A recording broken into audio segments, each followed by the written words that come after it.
I am not putting up with this anymore. Putting up with what? I can't talk to people? I am out of here. Come on. What? Because I have a little conversation with somebody? Constantly, and I am not. What? If I was having a conversation with Bob or something, like, would we be having this talk? You don't make what? eyes Am I at sleeping Bob. with Bob? You don't make eyes at Bob like you make eyes at Clarissa. Every time she walks in a room, it's the same deal. Come on.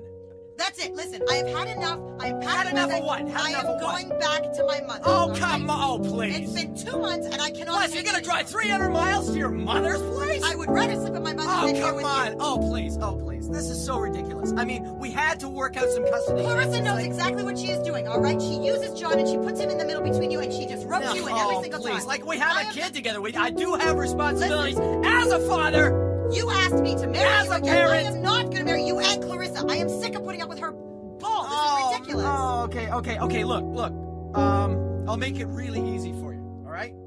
No, I'm going to make it easy for you. Yeah. No, that's it. I'm out of here. I'm not listening anymore.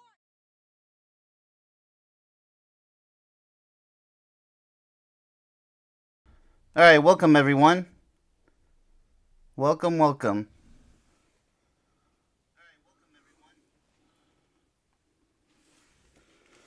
All right. So we had a little bit of fun. It's time to get back down to a serious topic. I gotta do my due diligence. Try to be a hero for those who have forgotten about the bad parts of life that we need to stay vigilant on. Domestic violence. This is episode 3 of Abuse, the Abuse series. And I gotta say, it's not just relationships. It's family problems too. Anything from yelling, so that's verbal, physical, punching walls, putting your hand up like you're gonna hit someone, member of a family or your spouse. And we saw through spanking, that's another form of domestic violence. So we got quite a bit to cover, so we might as well just get right into it. This is necessary, this whole series of abuse, because people just don't seem to talk about it or just pretend that it doesn't exist. And now it's worse than ever because there's women who abuse men and people never really talk about that. There's also kids who abuse their own parents or grandparents. And people don't want to talk about that.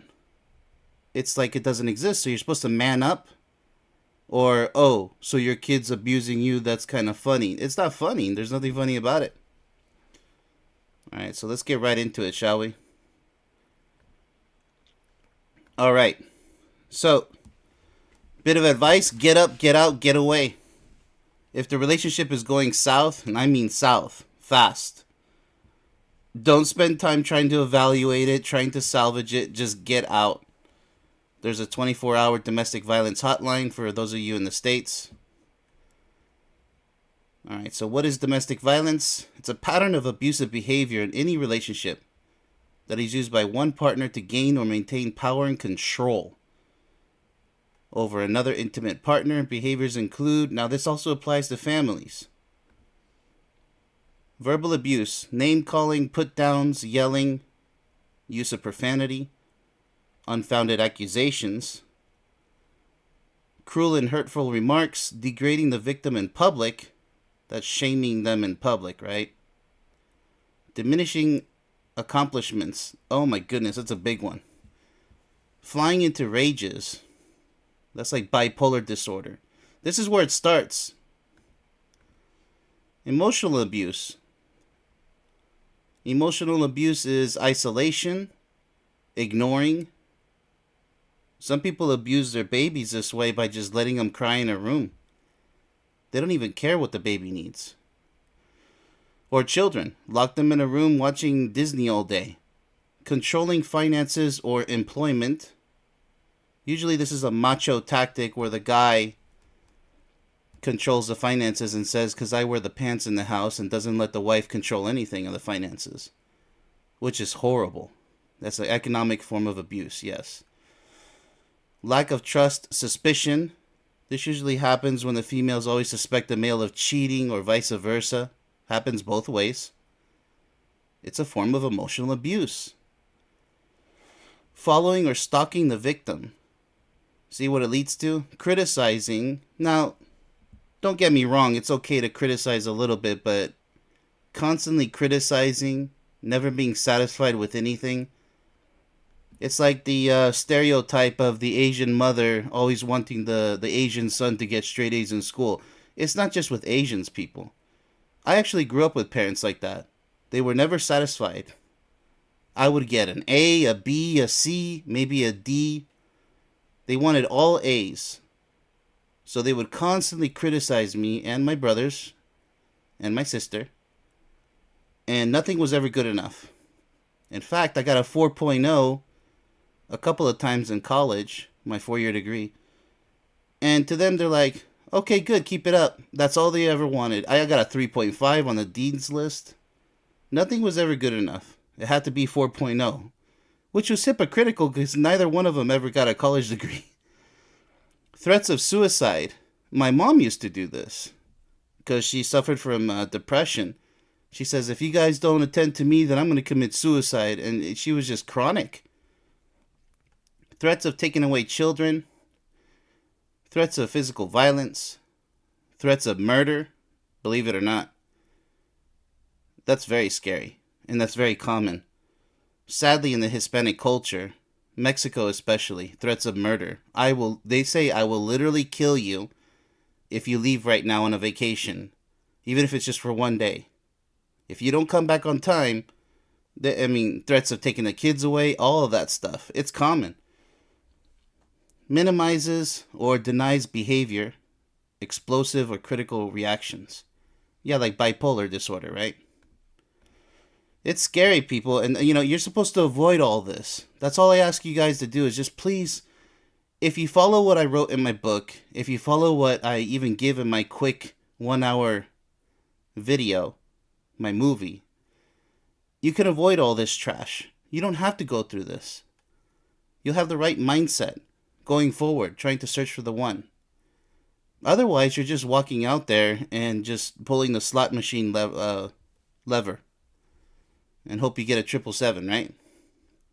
Physical abuse, choking, strangulation, holding the victim down against their will, throwing or breaking objects, pushing, shoving, slapping, biting, punching, kicking, using a weapon, and then of course there's murder. So we went from threats of murder to actual murder. Go figure. Now it's a crime, actually. A lot of these can turn into crime, actually, because if you beat and batter, then that's assault and battery. Sexual abuse, rape, forcing unwanted sexual acts. We're talking about force, not encouraging. Use of weapons during sex.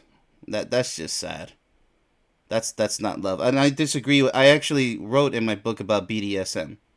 Bondage and submission. Gotta get the book. Use of weapons. Okay, force, sex involving multiple partners. That's just rape. Again. Inflicts pain during sex. Right. If your girlfriend scratches you and draws a little blood, okay, I get it. But if that stuff is constant, she's got some issues. Just gonna leave it at that. Or him, right? Choking or like, hey, we didn't agree to this. Anything you don't agree with in sex is a no-go. You just don't do it. So, power and control wheel. We're going to go over that wheel very shortly. This chart, way of looking at behaviors abusers use to get and keep control in their relationships. Battering is a choice. It is used to gain power and control over another person. Physical abuse is only one part of the system. Yeah. Abuse is never a one-time event. You can forgive them, but they're going to do it again. End of story. It's just anybody who's capable of crossing that line between being a civil person, a rational, logical, naturally loving human being, into some monster, like a demon straight from hell itself, whatever you want to call it, just completely evil, it's going to happen again. And if you don't know, you better know. So this chart uses the wheel, a relationship of physical abuse, right? Anyone can be a victim. That's very important because kids, grandmothers, parents, it doesn't matter who is who. It doesn't matter who's older than who and who's younger than who. Like, kids can abuse their parents, parents can abuse their kids. You get it? Anybody and everybody. Anybody can be a victim. So I like that they put this here. Alright, although both men and women can be abused, most victims are women, sadly. Children in homes where there's domestic violence are more likely to be abused and or neglected. Most children in these homes know about violence. Right, that they're clearly aware of it. Even if a child is not physically harmed, they may have emotional and behavioral problems. Right, because they're afraid to talk about it. If you're being abused, remember, you are not alone. It is not your fault. Help is available. That's the most important part. All right, let's go over this physical violence or sexual violence wheel. All right. Using coercion and threats, using intimidation, using emotional abuse, using isolation, denying, minimizing, and blaming, using children, using privilege, using economic abuse. So we kind of went over these already. Isolation, we went over. Denying, minimizing, and blaming. It's all argumentative. See, that's why I tell people, if you're having arguments in a relationship, you're not soulmates. I don't care what you guys are arguing about. Whether it's the toilet paper, which way to put it, or the toilet seat, it doesn't matter. It's if you have any type of argument in your relationship, you are not soulmate status. Please understand that. It doesn't matter if you guys are with each other 40 or 50 years. Or you guys are about to go to the deathbed. You know, it's just, it doesn't matter. If you're still arguing, you never reach soulmate status. Because it's like what the Asians call a state of Zen, right? It's just complete synchronicity. You guys are completely synchronized. No need to argue about anything. You guys can pause that and read that if you like. But let's go ahead and move on. You got to come prepared. Have a personalized safety plan. Your safety is the most important thing. Listed below are tips to keep you safe. The resources in this... okay, so. If you're in an abusive relationship, think about having important phone numbers nearby you and your children. You know, for police hotlines, friends, and local shelter. Friends or neighbors you could tell. So you got to come prepared, okay? Because if it happens when you least expect it, it's a contingency plan. It's just like anything. Don't just call 911 and that's it. You guys have to have information ready. Like a bug out book. A notebook full of information that you need. Important documents. Of course, this happens only when you suspect that abuse is going to happen. Sometimes it can happen out of nowhere, but usually there are signs that something's boiling and you have to prepare yourself. It's usually a pattern of escalation. Let's go ahead and move on. Safer places in your home. Right. Yeah, like what happens if you think you're going to be robbed, you have a safe room, right? They call it something else, but it's just a room where you can hide in. Any weapons in the house? Yeah. You have to get, hopefully it's not a pistol or like another type of gun. Because usually guns is a bad idea. It's not always time to get to one. It'll do the job, but then you could actually be the one to end up going to prison over it. If it's excessive use of force. So just think about that. Be careful what you choose as a weapon. Even if you do not plan to leave, think about where you could go. Just have a plan. Safety plan. If you consider leaving your abuser, think about 4 places you could go. Well, just a few. Or a couple. People who might help you if you left. Yeah, see, there's your test right there. Who are your real friends? Or real family members? Are they going to respond when you need them? Or are they going to be like, I don't know, just go to the police? That's some help right there. Get a cell phone, open a bank account, or getting a credit card in your name. Yeah, see that's the horribly dangerous part is that you guys typically share everything. So, it's a dangerous situation because if both of you guys' names are in everything, I'm not saying get a prenup or anything, but welcome Westside Accountability. Yeah, I bet you are. Yeah, she supports everybody. I try to do the same. Try to multitask. Appreciate you coming over here. Um, so yeah, this serious topic here. Let's see what we got left here. Try doing things to get you out of the house. Taking out the trash. Oh, okay. So you got to be a little sneaky with it, if that's what's necessary. Practice how you would leave without them suspecting, because you got to get in your car. You got to have the keys. You got to have your bug out folder with all the information. You get my drift? You can't just be like, oh, let me just leave. I mean, no, the abuser's going to want to follow you, attack you outside, maybe kill you. I mean, you don't know. It's crazy. I mean, we talk about this, domestic violence, but what if it's really violent? That could happen. Maybe you don't know who you're really with and what they're capable of. I'm not saying suspect your partner. I'm just saying that's up to you. That's your responsibility. Both of your guys' responsibility. There's some horrible stories out there. People pulling weapons at night when their partner is sleeping, all that crazy stuff. So why do you think I'm trying to help people choose the right person? Because if you go out there and just randomly choose the next person in line, you could run into this. You could actually lose your life for being stupid and not knowing how to select a partner because you didn't want to ask anybody for help. Maybe mom and dad, your brothers, a friend, or me. People who are just trying to give you help.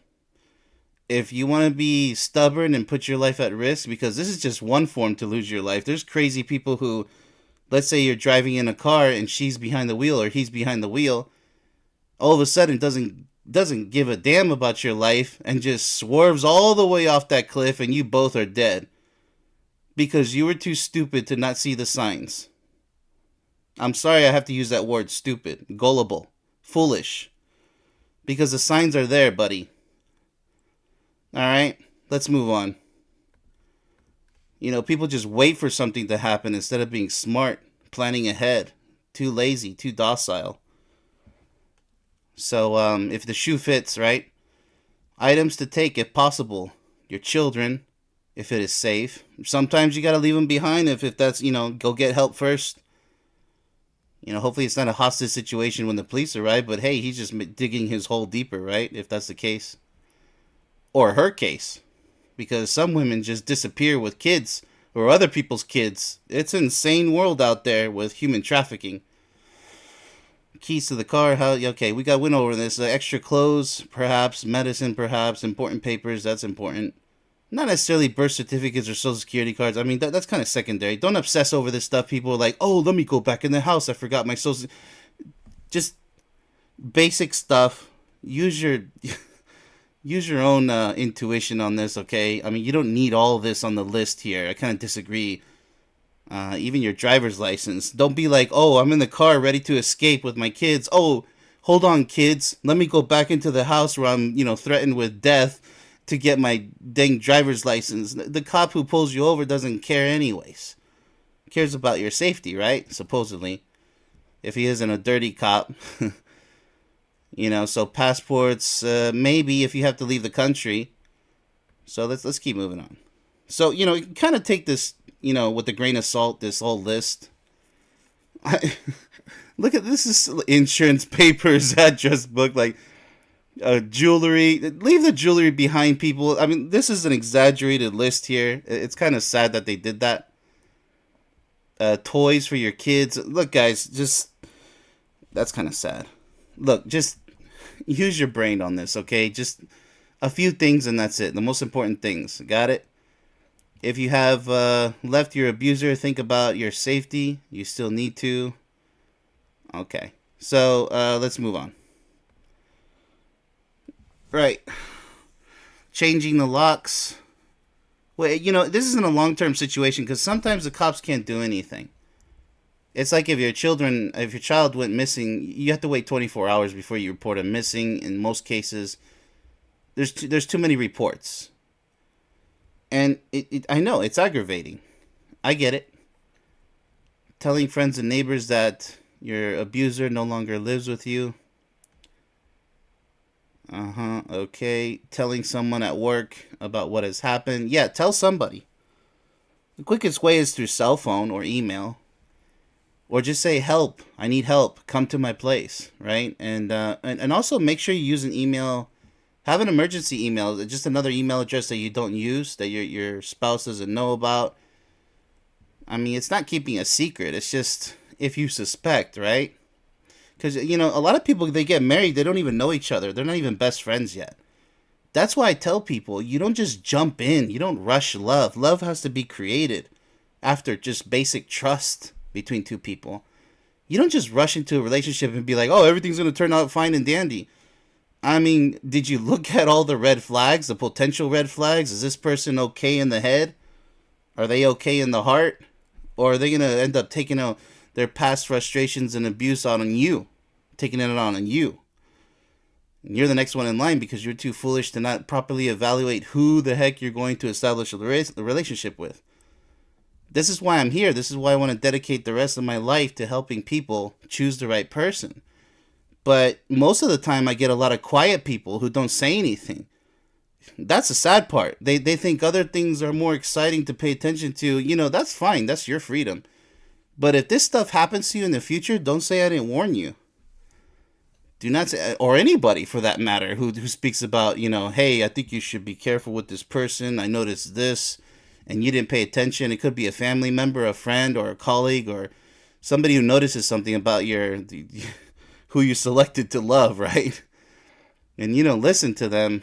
Now it's on you because you didn't pay attention. So, accepting responsibility, or it's called being accountable, as they say today. 10 million adults experience domestic violence annually in the U.S. You see? Nobody's learning. That's a huge number. Domestic violence in an intimate relationship can include willful intimidation or threats, physical, sexual assault, everything we just went over. Right, stalking. Right. 1 in 5 women experience domestic sexual violence in their lifetime. There you go, look at this. It's all right there, people. Now consider the rest of the world, and consider those who are not even reported, the cases of domestic violence. So, that's why spanking, the previous episode, was so important, because spanking is abuse. It's domestic violence. You know how many cases of spanking are never reported? Because, people think it's normal. How sick is that? So what else is normal? Oh, just beating your spouse is normal. No, that's not normal. Now it's domestic violence? No, laying your hand on anybody or anything. That's out of control. Okay? That's worse than an animal, because at least an animal has a reason for hitting something. So, but humans, we're supposed to have this big brain in our skulls for thinking ahead, right? And preventing this stuff from happening. Sorry to be, a little bit of tough love, but some people, they just never listen. So what I'm going to do here is I'm going to bring in an image that is important for people to know about. And that's this movie here. One of my favorite movies is the movie with Jennifer Lopez, and it's called Enough. Everyone has a limit, right? Now, why am I bringing up this movie is because you have to learn self-defense. I don't care if you're overweight, obese. Please learn how to use a stick, a pole, a knife, the stabbing so you don't cut yourself. Self-defense with your hands, your feet, your knees, your elbows, your head if you have to. Learn how to get out of wrestling locks, like a headlock, or, somebody's grabbing your body and your arms, Learn Learn some form of self-defense. I don't care if you suck at it, as people say, or you're horrible at it. Do better. And teach your children martial arts. That's the best you can do. Not just because of a potential spousal abuse situation, but because of any situation. There could be a criminal on the streets, right? Wanting to do this and that. I mean, if your kids know some form of self-defense, they could give a quick kick to the shin, which does hurt, or the knee, and they can escape, right? Teach them self-defense. All it takes is a simple side kick, Be careful with the front kicks, because you can miss. Practice, practice. And anybody can do it. Basic white belt self-defense techniques. This one in the movie is Krav Maga from Israel, the martial art that they show. But I'm not going to spoil this movie if you haven't seen it yet. I mean, it's kind of old, not really that old. So, that's pretty much it. That's all I got for you guys. Sadly, nobody in the chat, but if you're watching this, be kind, rewind. Hit that rewind button, VHS times, and give it a watch. And please leave a comment if you want to express yourself or you agree or disagree with anything. I got thick skin. Don't worry about it. And I'm wishing you guys a safe new year and the rest of your life. Because it doesn't matter what year it is. This stuff could happen to anybody. Right? Alright. So, let's get back to it. Wrapping things up. There we go. Alright, so that's all I got for you guys on this third episode of Abuse. I'm trying to keep it down to 30 minutes or a little less. And I hope you learned something, or if you didn't learn anything, I hope you just realize the importance of reminding either your kids or your spouse, look, we don't need any of this in our lives. So make sure it never happens. And if it is happening, please seek some help. I can only help you so much because you're the one who has to do the rest. You have to take action. So protection, protection, protection. And contingency planning. Alright? Alright, good luck to everybody out there who's in a relationship. Good luck to everybody who's not, because I highly recommend you do so. Otherwise, you're going to die alone and miserable. And as always, I always have a great time presenting these streams. Trying to help the world be just a little bit better. Much love to you all.